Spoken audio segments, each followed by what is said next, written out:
Rahe-e-Iman. Don't forget to subscribe our channel. बिस्मिल्लाहिर्रहमानिर्रहीम।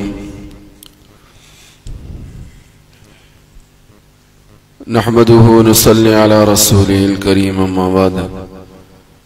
क़ाल नबी सल्लल्लाहु अलैहि वसल्लम, अल यदुल उलिया खैरुम मिन यदिस सुफला, औ कमा क़ाल अलैहि सलातु वस्सलाम।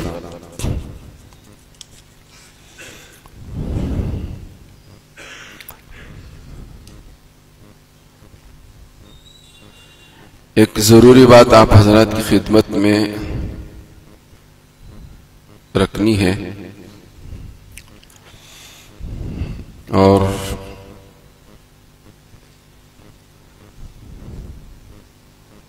उसके ताल्लुक से जो बुनियाद हमारी है हदीस,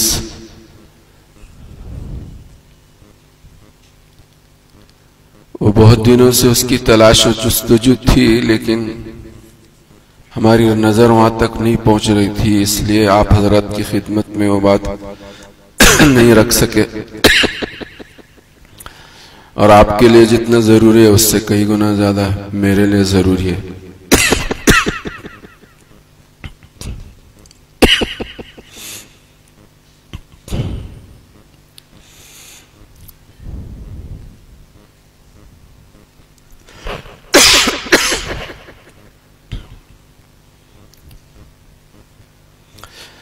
हमेशा हर मजलिस में ये बात तो हम आप सब सुनते सुनाते रहते हैं, एक दूसरे की मदद करना, एक दूसरे का ताउन करना,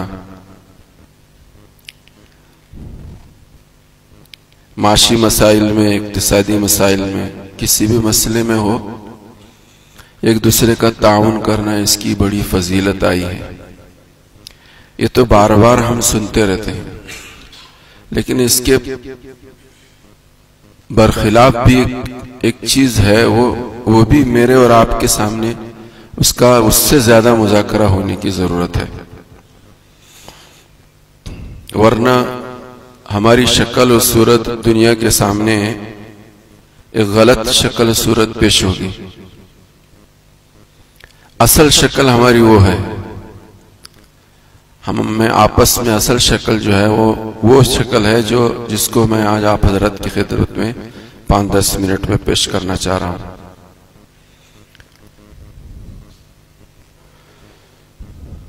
आप लोग सब समझ रहे होंगे, और ज्यादा बहुत खुलकर बोलने की मुझे जरूरत भी नहीं, माशाल्लाह सब समझदार हैं। और आइए मुज़ाकरे में आपस में लाना, यह है असल मकसद। सुनकर हम खुद ये न करें, बल्कि इसको आपस में मुज़ाकरे में लाएं। मैं बहुत दिनों से तलाश कर रहा था रिवायत, बहुत आपने भी सुन रखी है, लेकिन चूंकि मेरे पास वो मेरी नजरों से नहीं गुजरी थी रिवायत, लेकिन इत्तेफाक है कि आज वो मौका भी था और वो रिवायत मुझे मिली। तरगीब व तरहीब एक किताब है, हमारे मौजूद है, हदीस की किताब है। हजरत अनस रज़ी अल्लाह तआला अन्हु की रिवायत है। हजरत अनस फरमाते हैं कि एक साइल मांगने वाला हुजूर की खिदमत में आया।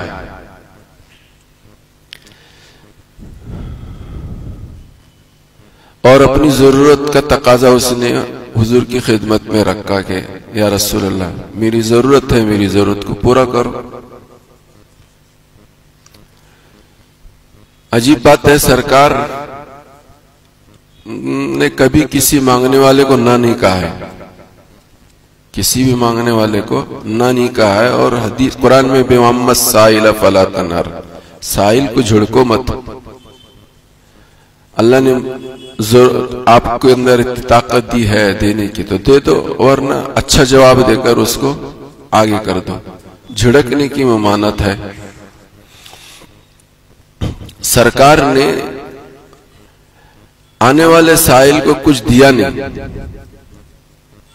बल्कि देने के बजाय पूछा कि तुम्हारे घर में कुछ है। तो हदीस के अल्फाज हैं कि सर वो साइल ने कहा क्यों नहीं, क्यों नहीं, यानी है। और अजीब बात है जो आगे मैं सुना रहा हूं कि वो है क्या, मैं और आप सुनेंगे तो हम हैरान रह जाएंगे और हमें और ये आप ये सोचेंगे कि शायद आज तक हमारे ऊपर ये हाल नहीं आया और कयामत मरने तक भी ये हाल नहीं आएगा, मेरे ऊपर, आप पर, और खुदा करे किसी पर आए भी नहीं। तो साइल ने कहा कि या रसूलल्लाह क्यों नहीं है, क्या है, क्या है? तो साइल ने फरमाया या रसूल अल्लाह एक कंबल है, उसका कुछ हिस्सा हम बिछाते हैं और कुछ हिस्सा ओढ़कर घर के सब लोग सोते हैं। या रसूल अल्लाह एक कंबल है, एक कंबल का कुछ हिस्सा हम बिछाते हैं और कुछ हिस्सा जो है, ऐसा तो हमें तो और हमारे बाप दादा और पड़दादा सकड़ दादा पर भी ऐसा दिन नहीं आया होगा। ये अंसारी सहाबी है, ये अंसारी सहाबी है। या रसूल अल्लाह एक चादर है, कंबल है, उसका कुछ हिस्सा बिछाते हैं और कुछ हिस्सा ओढ़कर हम घर के लोग सोते हैं, और इसके सिवा, इसके अलावा एक प्याला है पानी पीने का, बस कंबल और प्याला। सरकार ने फरमाया वो दोनों लेकर आओ। वो गए और अपने घर से वो कंबल, जिस कंबल पर सोते थे वही बिस्तर भी था, बिछोना भी था और ओढ़ना भी था, और वो प्याला, पानी पीने का प्याला, वो दोनों लेकर आए। हुजूर ने बोली लगाई कि भाई इसको कौन खरीदेगा? तो सहाबा में से कुछ सहाबा खड़े हुए और उन्होंने कहा या रसूल अल्लाह हम 1 दिरहम में खरीदेंगे इसको। ये भी एक लोगों का हेल्प करना और ताउन करें एक तरीका है, ये भी एक तरीका है, और ये नबवी तरीका है, ये नबवी तरीका है। ये आज हमारे दरमियान राइज नहीं है। हमारे दरमियान जो राइज है वो मुझे बोलने की जरूरत नहीं, मुझसे ज्यादा उसके दाव पेच आपको मालूम है। तो सरकार ने फरमाया कि भाई ये कौन खरीदेगा? तो साहबा में से कुछ साहबा कहने लगे या रसूला ये कंबल और ये प्याला 1 दिरहम देंगे हम। सरकार ने दूसरी मर्तबा बोली लगाई कि भाई 1 दिरहम से ज्यादा कोई देने वाला है? कोई कुछ नहीं बोला, इसलिए उसकी कीमत इतनी थी नहीं, 1 दिरहम भी जायद थी वो। तो सरकार ने फिर बोली लगाई तो कोई जवाब नहीं दिया। सरकार ने दूसरी मर्तबा बोली लगाई, तीसरी मर्तबा बोली लगाई कि भाई कोई ज्यादा देने वाला है? तो एक साहबी उठे, उन्होंने कहा या रसूल अल्लाह 2 दिरहम दूंगा, मैं 2 दिरहम दे दूंगा। तो हुजूर ने वो दोनों चीजें उससे लेकर, वो कंबल और वो प्याला, वो 2 दिरहम देने वाले को दे दिए, और 2 दिरहम लेकर हुजूर ने उस साइल के हाथ में थमाया और ये कहा कि जाओ 1 दिरहम से खाने पीने की चीजें खरीदो। 1 दिरहम से खाने का सामान, बीवी बच्चों के लिए खाने का सामान खरीदो, और 1 दिरहम लेकर जाओ, कुल्हाड़ी लेकर आओ। 1 दिरहम से कुल्हाड़ी लेकर आओ। तो 1 दिरहम का सामान खरीदा उस अंसारी सहाबी ने, और खाने पीने की चीजें वो घर में पहुंचा दी, और वो कुल्हाड़ी जिसमें दस्ता न हो, उसमें डंडा लगा हुआ न हो, वो कुल्हाड़ी जो है हुजूर की खिदमत में लेकर वो अंसारी सहाबी पहुंचे और हुजूर के पास दे दिया। रिवायत में बात लिखी है कि उस कुल्हाड़ी में डंडा सरकार ने अपने हाथ से लगाया, डंडा जो है सरकार ने अपने हाथ से लगाया और फिर उसके हाथ में थमाया कि जाओ जंगल जाओ और लकड़ियां वहां तोड़कर बाजार में लाकर फरोख्त करो, और देखो 15 दिन तक तुम मुझसे मिलना नहीं, मेरे सामने आना नहीं, तुम 15 दिन तक नहीं आना। चुनांचे वो सहाबी 1 दिरहम का सामान घर में पहुंचाकर और वो कुलाड़ी में वो डंडा हुजूर ने अपने हाथ से लगाया और उसके हाथ में थमाया और जंगल का रास्ता बताया सरकार ने। वो जंगल जाते थे और लकड़ियां वहां से तोड़कर लाते थे और बाजार में उसको फरोख्त करते थे। रिवायतों में बात लिखी है कि 15 दिन के बाद वो अंसारी सहाबी हुजूर की खिदमत में तशरीफ लाए। जब वो 15 दिन के बाद हुजूर की खिदमत में सहाबी तशरीफ लाए तो उस वक्त सरकार ने पूछा क्या है तुम्हारे पास? तो कहा या रसूल अल्लाह 10 दिरहम है मेरे पास। कितने दिरहम है? 10 दिरहम है मेरे पास। और फिर उन्होंने कहा या रसूल अल्लाह कुछ दिरहमों से कपड़े और कुछ दिरहमों से खाना। घर में कपड़े नहीं थे, कुछ दिरहमों के कपड़े खरीदे और कुछ दिरहमों के खाने की चीजें खरीदा में। उस पर हुजूर अलैहिस्सलातु वस्सलाम ने फरमाया कि मांगने से बेहतर सूरत यह है कि ये बेहतर है इस बात से कि मांगना तुम्हें कल कयामत के दिन इस हाल में लाए कि तुम्हारे चेहरे पर मांगने के दाग होंगे।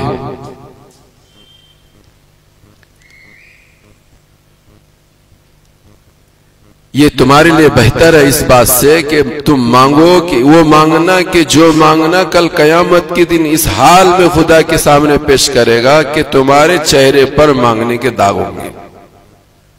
मांगने के मैं ये बार फिर एक मर्तबा सुलझा रहा हूं, इस्लाम की तालीम बहुत ऊंची तालीम है।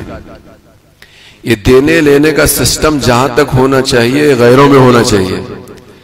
अब देने लेने का सिस्टम मेरे और आप में इतना है कि गैरों का तो सवाल ही नहीं, अपने मसले हल होने को तैयार नहीं, अपने मसले हल होने को तैयार नहीं। मांगने वाले इतने हैं, वो 100 हैं और देने वाले 1-2 हैं, 1-2 हैं। इससे हमारी बुरी छवि दुनिया के सामने पेश हो रही है। हमारे लिए सिस्टम तो वो ये है, सरकार ने फरमाया, उसको कहा कि घर की चीजें लाओ और उसको फरोख्त किया और उसको रास्ता बताया, और फिर जब 10 दिरहम उनकी इसकी खिदमत में आए तो सरकार ने उस मौके पर अगर पहले कह देते उसको, हमारे यहां उल्टा है, जो देता है वो बेचारा कुछ बोलता नहीं, जो देता है वो तो सादत समझता है कि मेरी आखिरत बनती दे के चला जाता है। जो न देने वाले हैं वो 1-1 करोड़ की एक बात बेचारे को सुनाते हैं। सरकार ने पूरा निजाम बनाया, उसके हाथ में 10 दिरहम आए, खाने की चीजें भी खरीदी और पहनने की चीजें भी खरीदी, उसके लिए उसे एक रास्ता दे दिया और फिर बताया देख ये तेरा जो पहला निजाम जो था ये इतना खतरनाक निजाम था तेरे लिए कि कल तेरे चेहरे को दागदार बनाकर अल्लाह के मैदान महशर में तुझे लाता, सारी दुनिया तुझे देखती कि ये दुनिया में मांगने वाला था, ये दुनिया में मांग कर अपनी जरूरतों को पूरा करने वाला था। वो उस वक्त का हाल इसको नहीं मालूम है, लेकिन इसको अगर पहले बता देते हुजूर तो हो सकता है वो सहाबा तो नहीं सोचते, मगर हम और आप कुछ और सोचेंगे। हमसे और आपसे कोई ऐसा आदमी कहे तो हम कुछ और सोचेंगे। वो तो सहाबा थे, सारा निजाम बनाया और फिर बाद में उसके नफे और नुकसान को सरकार ने उसके सामने वाज़े फरमाया और फिर फरमाया कि 3 लोगों के अलावा किसी को भी सवाल करना जायज नहीं है।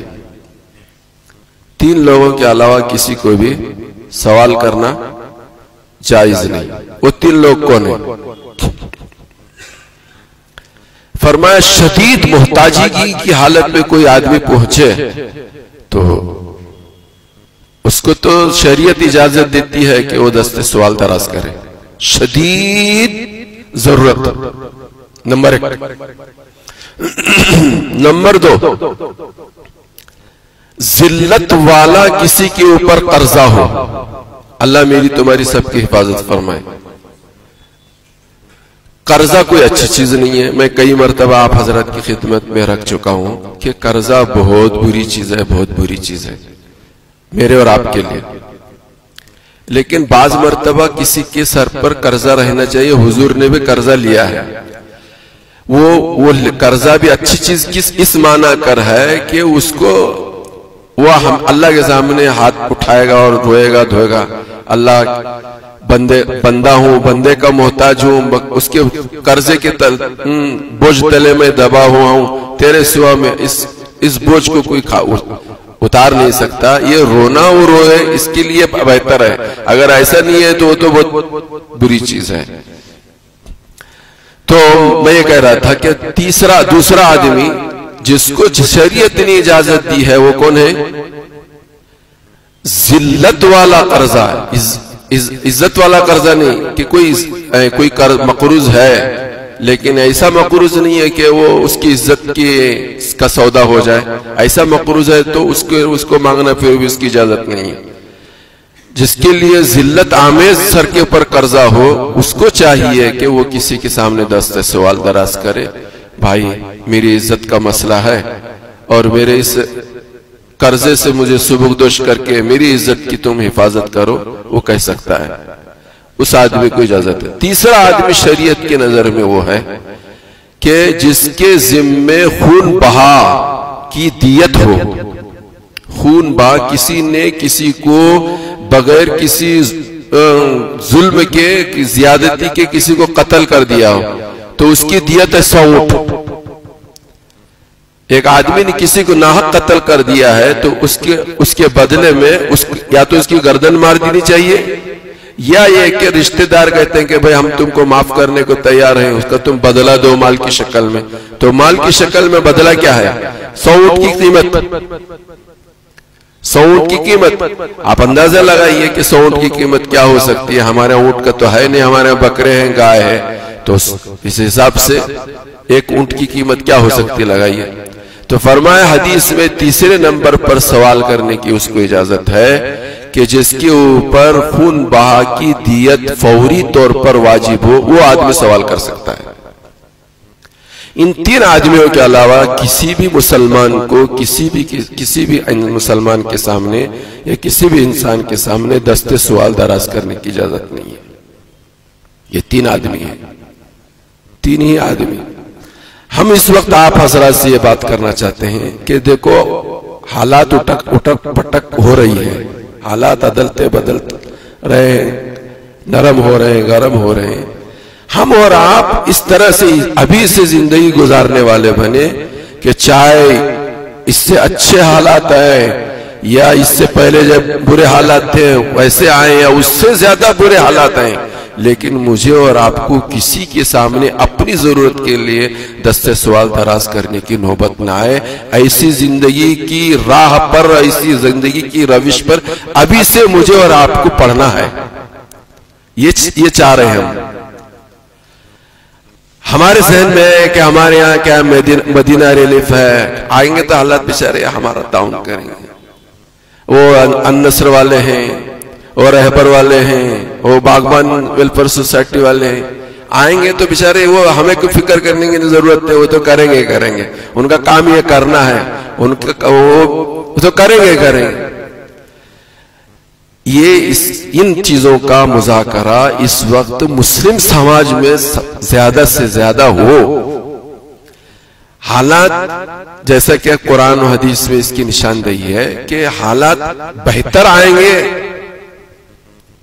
हजरत ईसा अलैहिस्सलाम के नुज़ुल तक बेहतर हालात का तस्वुर ये ख्वाब ख्याल में भी नहीं होना चाहिए। हालात दिन ब दिन बिगड़ते जाएंगे, इससे ज्यादा बिगड़ेंगे। उस जमाने में भी मुझे किसी के सामने दस्ते सवाल दराज करना न पड़े, ये नीचे वाला हाथ बुरा हाथ होता है। उस जमाने में मेरा हाथ ऊंचा हो,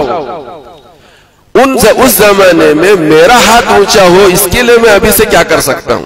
इसके लिए यह करना पड़ेगा, बर्थडे मनाना होगा, चिल्ला मनाना होगा, छट्टी करनी होगी, ये सारी चीजें काम करते रहेंगे तो ये सब भी काम हम सब बदर्जे अतम करने वाले बनेंगे। अल्लाह तुम्हें सबको समझने की तौफीक दे। व आखिर दवाना।